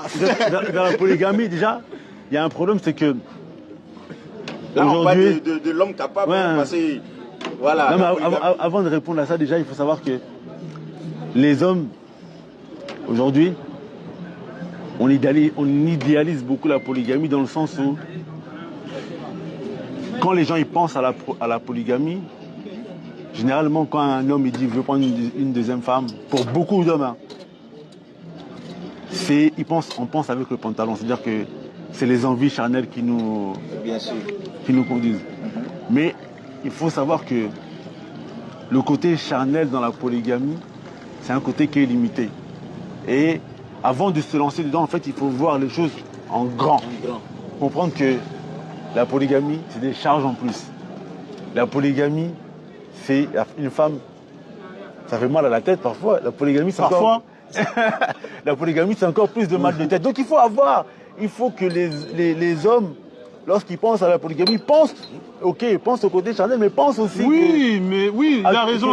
Tout ça. Moi, je suis d'accord, mais moi, l'homme, il peut aussi se préparer à ça. De la même manière qu'il se prépare à la monogamie, il doit se préparer à la polygamie. Oui, il faut se préparer à ça, mais en fait, moi, ce qu'il a voulu mettre en avant, surtout, c'est lui, il veut prendre une femme. Non, je sais, j'allais répondre à ça, mais je voulais faire... Comment faire face? Moi, je sais, j'allais répondre à ça. Mais en fait, je voulais déjà faire un préambule par rapport à ça. Verset. Je voulais déjà faire un préambule. 66, verset combien? Parce que beaucoup d'hommes, aujourd'hui, ils idéalisent la polygamie. Et après, quand ils rentrent dedans, en fait, ils se rendent compte des problèmes et après, ils sortent de dedans. Donc, ça, c'est la première chose. Regarde, déjà, à la base, quand une femme, elle te dit ça, pourquoi Allah, il a répondu. 66, verset, le premier verset. Ô prophète, pourquoi en recherchant l'agrément de tes femmes, t'interdis tout ce qu'Allah t'a rendu ici? Merci. Exactement. Tu comprends? Alors, est-ce que vous entendez ce que dit? Le verset dit, c'est Allah qui dit au prophète, ô prophète, pourquoi pour l'agrément? Ce verset, dès que tu donnes, elle te dit directement que c'est le prophète. Non, toi, tu n'es pas un prophète. Tu as donné déjà la réponse, mais autre chose. Est-ce que maintenant, si elle dit c'est le prophète, parce que le prophète, pourquoi maintenant, quand le prophète est bienveillant avec ses femmes, elle dit mais fais comme le prophète. Exactement. Pourquoi elle dit pas mais là c'est le prophète? Écoutez, ici c'est le lion. Vous connaissez, elle a fait l'animal. Restez tranquille ici. Maintenant, tu sais, il y a des choses comme ça, il faut pas trop s'exciter pour rien. Le prophète sallallahu alayhi wa sallam, il a dit pourquoi t'interdis-tu? Parce qu'Allah il t'a rendu licite. Cette chose-là, c'est pour tous les musulmans. Allah il t'a autorisé quelque chose, elle n'a pas son mot à dire. Maintenant, toi, tu dois, par sagesse, tu dois essayer de ramener un équilibre dans ton foyer, on est d'accord. Mais elle n'a pas, en fait, elle n'a pas de pouvoir islamiquement dedans. Le prophète, chez les sahaba, il part, il revient, il dit je suis marié. Hein. Vous rigolez ou quoi? Il part, il revient, il dit je suis marié. Après aussi, il y a un truc qui est important, c'est que la polygamie, en fait, à la base, il faut comprendre une chose, c'est que c'est un projet de vie. Lorsque tu te maries, tu choisis ta première épouse en fonction de ce projet de vie aussi. C'est ça qui est important. C'est ça. C'est pour ça que moi, parce que beaucoup d'hommes, ils tombent dans ce problème-là, c'est que la polygamie, c'est un projet de vie. En fait, ce qu'il est en train de te dire, et c'est ce qu'on revenait tout à l'heure, les pulsions. En fait, tu prends une deuxième femme pour quoi? Est-ce que tu prends une deuxième femme pour un moment ponctuel? C'est-à-dire que toi, tu avais des envies. Tu prends une deuxième femme juste pour assouvir tes envies ils vont partir. Tes envies, excusez-moi, je veux parler comme ça sans filtre. Je parle sans filtre. Mais, comment je veux dire de manière franche, parce que j'ai pas envie de choquer les gens. Mais en vérité, si tu fais que pour les envies, dès que tu as fait ce que tu as à faire, tu vas dire qu'est-ce que je fais ici? C'est ça le problème. Est-ce que je me fais comprendre ce que je disais tout à l'heure? Est-ce que je me fais comprendre? Que la polygamie, c'est pas que le côté charnel. Tu restes pas avec une femme c'est un projet de vie. Tu restes pas avec ça veut dire si toi c'était une pulsion, dès que tu vas assouvir ta pulsion, en fait, elle aura quoi à proposer? Si toi tu es venu que pour ça, bah tu vas forcément être injuste vis-à-vis d'elle. Donc à la base, tu dois chercher un projet de vie. Autre chose que moi je voulais dire par rapport à ça, c'est que à la base, quand je dis que la femme elle n'a pas son mot à dire, il faut bien comprendre ce que je dis. C'est-à-dire que c'est pas elle qui va valider si tu prends la polygamie, si tu prends une deuxième ou pas. Maintenant, toi, tu te dois d'être sage. Tu te dois de voir, est-ce que si je prends maintenant comme ça va causer des problèmes dans mon foyer? Est-ce que je dois faire d'une certaine manière pour la faire comprendre? Est-ce que je dois faire preuve de subtilité ou de rassurer émotionnellement? Il y a des femmes, la polygamie, ça la dérange pas forcément, c'est juste elle a entendu trop d'histoires sombres. Elle a entendu trop d'histoires sombres, elle a entendu trop de gens que c'est des comédiens. Elle croit que tu vas lui prendre, que la deuxième va prendre sa place. Donc si toi tu viens lui ramener des éléments qui montrent qu'elle a sa place et que l'autre aussi a son autre place, normalement ça peut aller si elle a un bon fond, si elle a une bonne quand on dit que c'est un projet de vie, ça veut dire que dès la première femme, déjà t'entendre avec elle, moi je compte être polygame dans le futur. Moi pour moi je conseillerais à tous les frères là, même ceux qui veulent pas prendre même ceux qui veulent pas prendre deuxième femme. Moi pour moi, dis même pas je prends pas deuxième femme. Moi pour moi un frère, faut toujours laisser la porte ouverte. Parce que tu sais pas de quoi demain est fait. Il y a des frères, la femme a bien lui dit, moi je veux mettre comme condition que tu prends pas de deuxième femme. Il y en a, ils acceptent. Même en dehors de ça. Je sais pas si en Côte d'Ivoire il y a ça, mais nous en France on a des frères comme ça. Même en dehors de ça. Au Sénégal par exemple, il y a la condition. Au Sénégal, il y a la condition là que tu as dit là. Chez les Malikites, ils ont cette condition là, chez les Malikites. Tu dois signer. Tu dois signer que tu vas pas. Oui, mais le problème. À un certain moment, souvent, il y a des hommes, c'est ça. Oui, le problème, non. Mais parce que le problème, c'est quoi? C'est que déjà, est-ce qu'on accepte que dans la nature de l'homme, normalement, un homme normalement constitué est polygame? Déjà, ça, faut que tu le prouves. Ça, faut que tu le prouves. Parce que pour les gens, la norme, c'est la monogamie. Ça veut dire déjà, il faut prouver que normalement un homme a plusieurs femmes. Maintenant, s'il est daïf, s'il est trop faible, tu vois, il prend la carte d'une femme. Mais à la base, il faut changer la société. C'est ça, normalement, un homme, tu prends la sourate 4, verset 3. Bah là, il commence par 2. Et même bon, regarde, dans la hadith là, elles disent que s'il commence par 2, c'est qu'à la base, il avait déjà une femme. Non, je vais te montrer ça. Je vais te montrer ça aujourd'hui. Il y a des femmes, elles vont te dire, mais le prophète Ali salatu wassalam, il a marié Khadija avec une femme. Tu vois, il y a des gens qui vont te dire ça. Oui. Oui, j'ai entendu ça. C'était avant la prophétie. C'était avant la révélation. Avant la prophétie. Il était marié avec Khadija. Est-ce qu'il avait eu la révélation? Non, c'est-à-dire que... Attends, tu vas comprendre. Fait sortir l'argument. Tu vas comprendre. Tu vas comprendre. Tu vas comprendre. On va prendre au milieu. Tu vas comprendre. Donne l'argument. En fait, j'ai donné l'argument. On m'a dit, c'est-à-dire cette personne m'avait donné pour dire que non. Khadija, c'est-à-dire si Khadija était vivante, le prophète n'avait pas épousé d'autres femmes en fait. Ça, c'est totalement faux. Pourquoi? Alors, je vais donner un exemple très simple. C'est totalement faux. Pourquoi c'est totalement faux? Le Coran, de base, le Coran, là, la révélation, elle était déjà dans les livres bien gardés. C'est-à-dire le Coran, il existait déjà avant que le prophète sallam reçoive la révélation. On est d'accord, on n'est pas d'accord? La prédestinée. Écoute bien ce que je veux te dire. Non, mais faut pas. Toi, tu t'agites comme ça quand. Tu sais, les femmes tu zèles comme ça. Restez solide. Vous êtes des Ivoiriens quand même. C'est comme la canne comme ça, vous tremblez comme ça. Restez solide. Les femmes, normalement, ils ont des pieds un peu énormes. Restez solide sur vos appuis. D'accord. Maintenant, regarde. Quand on te dit, le Coran, il était déjà là. Bon. Dans la sourate 33, Allah subhanahu wa ta'ala, il dit au prophète quand Zeynep avait divorcé de Zayd, le prophète sallam, il hésitait à la marier. C'est Allah qui l'a ordonné de se marier. Ça veut dire, même s'il y aurait Khadija, le verset il était déjà là, dans les livres bien gardés, Allah il aurait ordonné de se marier, il serait polygame. Ça c'est déjà un. Deux, on te dit Khadija. Oui, Khadija, non, Khadija c'était avant la révélation. C'était avant la révélation. Quand le prophète alayhi sallam, il a eu la révélation, le prophète alayhi sallam, il y a Khawla, la femme Khawla, celle qui était dans celle que Allah subhanahu wa ta'ala il a intercédé pour elle dans Surat al-Mujadala. Khawla, elle est partie voir le prophète sallam juste après la mort de Khadija. Elle est partie voir le prophète sallam, elle a dit quoi? Elle lui a dit, si tu veux une femme d'expérience, il y a Saouda. Et si tu veux une femme qui n'a pas connu d'homme, il y a Aïcha. Le prophète sallam, il a marié les deux en même temps. Deux en même temps? Oui. Le prophète alayhi sallam a marié les deux en même temps. Il a fait rentrer Saouda d'abord avant chez lui, et Aïcha est rentrée après. Selon les sources, il y en a 2-3 ans selon l'imam Adar. Le même jour ou bien? Peu de temps après, c'est-à-dire quoi? Regarde, il y a un verset du Coran dans Surat Al-Ahzab. Allah Azza wa Jalla, il dit quoi? Il dit, dans le sens du verset, il vous a été rendu licite les femmes. En gros, le sens du verset, j'ai oublié le verset, mais dans Surat Al-Ahzab, parce qu'il y a une fois, une sœur, elle est venue, son mari il avait divorcé.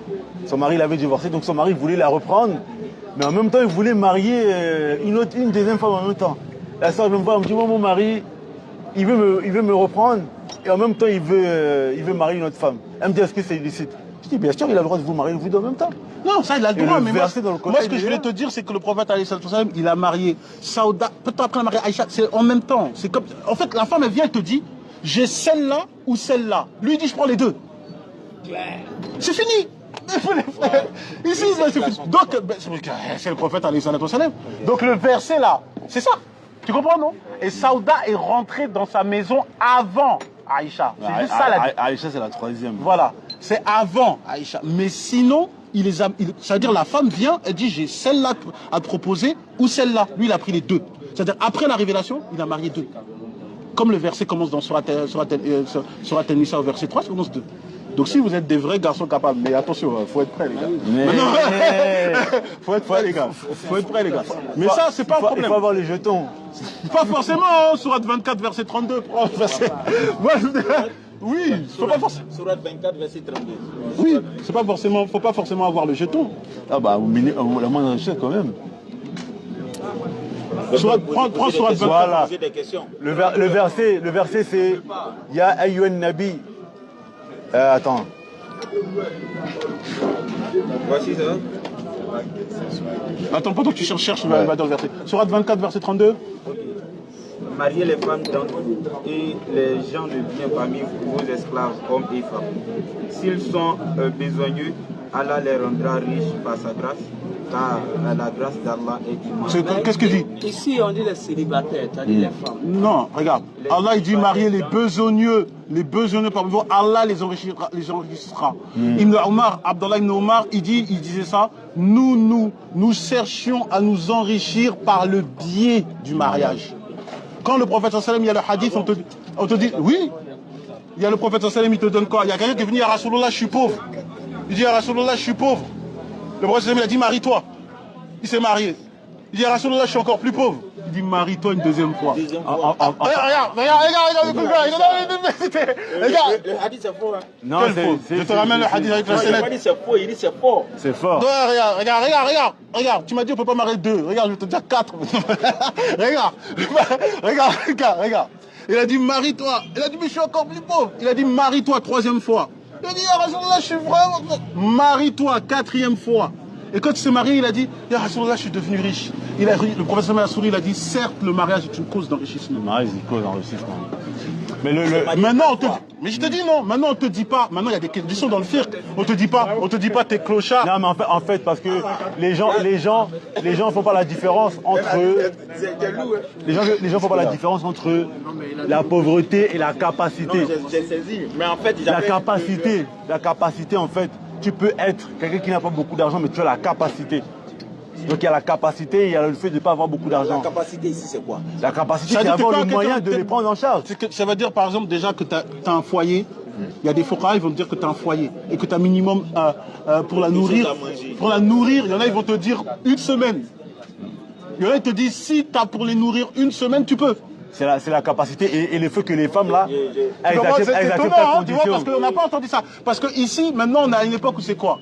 On va te dire... Le capitalisme. On va te dire, non, t'as pas l'argent, Marie, il faut d'abord que tu prends l'argent, tu vas... Et pendant ce temps, il y a des gens, ils font n'importe quoi, il y a des enfants adultériens. C'est la vérité ou pas? Parce qu'on est des hypocrites.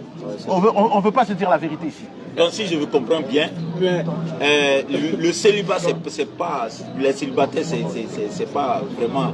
Ils sont dans quelque chose de pas bien. Non, j'ai pas dit ça. Non, mais à la base, en fait, le problème, c'est que, sociétalement parlant, aujourd'hui, comme c'est vrai que la communauté musulmane elle a été touchée par le capitalisme, on pense que pour se marier, il faut être super riche. Mais quand tu regardes la vie du prophète sallallahu alayhi wa sallam, c'était pas le plus riche.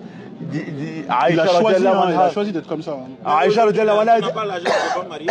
Non. Il faut être précis. La capacité, on a dit la capacité. Et que ceux qui n'ont pas de quoi se marier cherchent à rester chasse jusqu'à ce cas-là. Mais en fait, regarde, on t'a dit les besogneux, Allah les enrichit. Ceux qui n'ont pas les moyens, on te dit pas forcément c'est l'argent.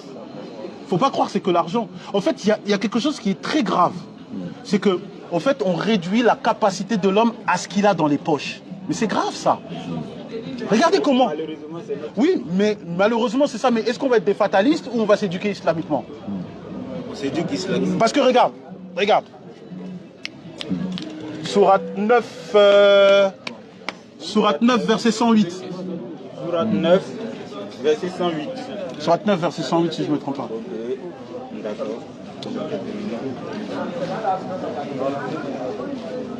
Voilà. Ouais, juste le verset là, le verset qui autorise à marier plusieurs femmes en même temps. Attends. Tu l'as trouvé? Ouais, j'ai trouvé. Attends. Allah Azza wa Jalla dit le verset qui autorise à marier plusieurs femmes en même temps. Ya ayyuhallazina amanu idha nakahtumul mu'minati, ô vous qui avez cru, si vous épousez les croyantes. Ça c'est le verset que j'avais donné à la sœur qui était venue me poser la question. Si vous épousez les croyantes. Allah il a dit les croyantes. Ô vous qui avez cru, si vous épousez les croyantes. Ça veut dire que si tu veux marier 2 ou 3 femmes en même temps, c'est autorisé. Non, ça c'est ça. L'imam al-Nasa'i. L'imam al-Nasa'i. Son surnom c'était Imam al-Nisa. Écoutez, on va écouter, il y a trop à dire sur ça. Vous qui avez cru, si vous épousez les croyants. Donne le verset sur 9, verset 108, je sais plus si 108, j'ai trop là. Ne te tiens jamais dans cette mosquée. Attends. Recite le verset, il est très important. Ok. Ne te tiens jamais dans cette mosquée, car une mosquée fondée dès le premier jour sur la piété est plus digne que tu t'y tiennes debout pour y prier. on y trouve des gens qui aiment bien se purifier et Allah aime ceux qui se purifient. Regarde le verset. Le verset, il est choquant. La mosquée, c'est la maison d'Allah. On est d'accord ou on n'est pas d'accord? Bien sûr. Mais est-ce que vous vous rendez compte que c'est Allah qui dit ne va pas dans cette mosquée? Tu vas pas dans cette maison qu'on appelle maison d'Allah. Il a dit jamais. Mais pourquoi il a dit ça? Il a dit quoi? Parce que les bases de cette mosquée sont pas sur la piété. Ça veut dire, dans l'apparent, c'est Allahu Akbar, c'est toi, tu vois les salawats, dans l'apparent, tu vois ça là. Mais Allah, il vise quoi? Il vise la profondeur dedans. Est-ce que je me fais comprendre ici? Donc Allah, il te dit, comme il n'y a pas la profondeur là-bas, là, va pas là-bas. Maintenant, le problème, c'est que il y a des femmes, comme il y a des frères, tu vois, dans l'aspect, ils vont faire ça, ils font ça là, ils font tout. Mais leur fikr, leur manière de penser là, leur manière de voir la vie, c'est pas basé sur les piétés et les trucs islamiques.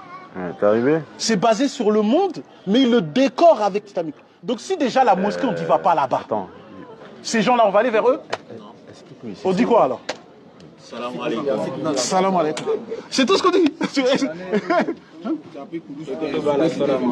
Hein? Après la prière, il a dit dans cette mosquée, il y a fitna là-bas. Et il a fait des remarques. Que c'est à Soudès? Soudès, à Abidjan ici. Ouais. Ah, Soudaïs, il est venu ici. Soudès, il est venu ici. Autant des. Diaby Kouet. Diaby Kouet. Il dit dans cette mosquée, il y a fitna là-bas. C'est parce qu'il a fait ses remarques. Au 24 là. Et à l'époque, cette mosquée là, il y a des personnes qui faisaient dans les là-bas. Ça se retrouve un peu sur la. Non, en fait, c'est pour ça que je dis, le problème, c'est que nous, maintenant, on doit viser la qualité et pas la quantité. Il y a beaucoup de paraître.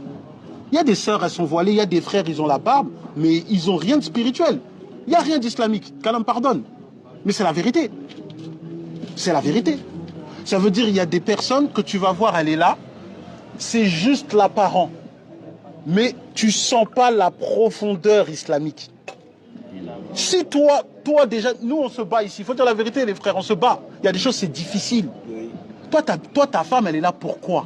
Elle est là pour être un soutien. C'est pour ça quand Allah subhanahu wa ta'ala, il te dit dans le Coran, il dit, et le verset vous le connaissez tous, qu'on dit, ô toi, celui qui est revêtu d'un manteau.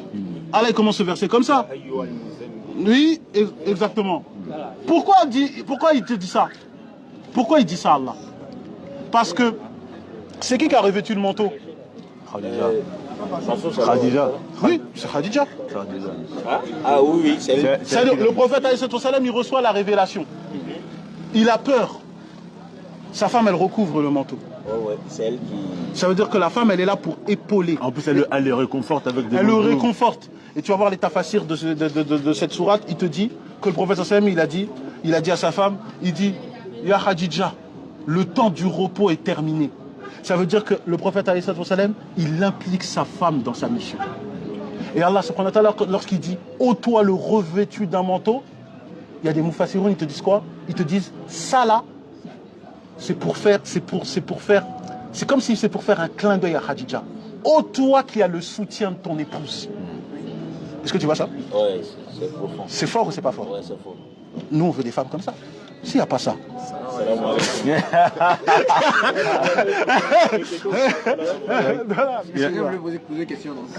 y a des internautes même qui posent des questions. On va faire là-bas, je voulais intervenir. Oui, mais le frère intervient. Salam alaikum. Comme ça. En fait, moi, ma question, c'est de savoir, par exemple, tu veux épouser une fille et que ses parents sont d'accord. Sa mère, son père sont d'accord. Elle-même n'est pas d'accord. Tu essaie de discuter elle-même, elle ne veut pas. Non, si elle ne veut pas, c'est... Pas la peine. Non. Tu as forcé, par exemple. Non, Sourate 4, verset 19. Tu ne maries pas une femme contre son gré, c'est interdit, Allah te l'a dit. Et puis si elle ne veut pas, parce qu'il faut faire attention, si elle ne veut pas, toi tu vas te marier avec elle, mais elle n'est pas disposée à faire ses obligations. En fait, il faut bien comprendre, le mariage, ce n'est pas que des droits et des obligations. Le mariage, c'est que toi, tu instaures un climat serein qui te donne l'envie de faire tes obligations. Par exemple, quand toi, tu aimes quelqu'un... Voilà, je donne un exemple avec ta mère. Toi, tu aimes ta mère. Quand on dit tu es obligé d'aider ta mère, toi, si tu l'aimes, tu vas le faire très facilement. T'aimes ta mère, c'est naturel, tu vas le faire facilement. Pourtant, c'est obligé. Mais toi, est-ce que cette obligation, elle est lourde pour toi? Non, parce que toi, voir ta mère heureuse, ça te rend heureux. Donc en fait, toi, quand tu cherches à te marier, tu cherches tous les éléments qui te permettront de faire tes obligations facilement. Le fait qu'elle soit belle, qu'elle te plaise.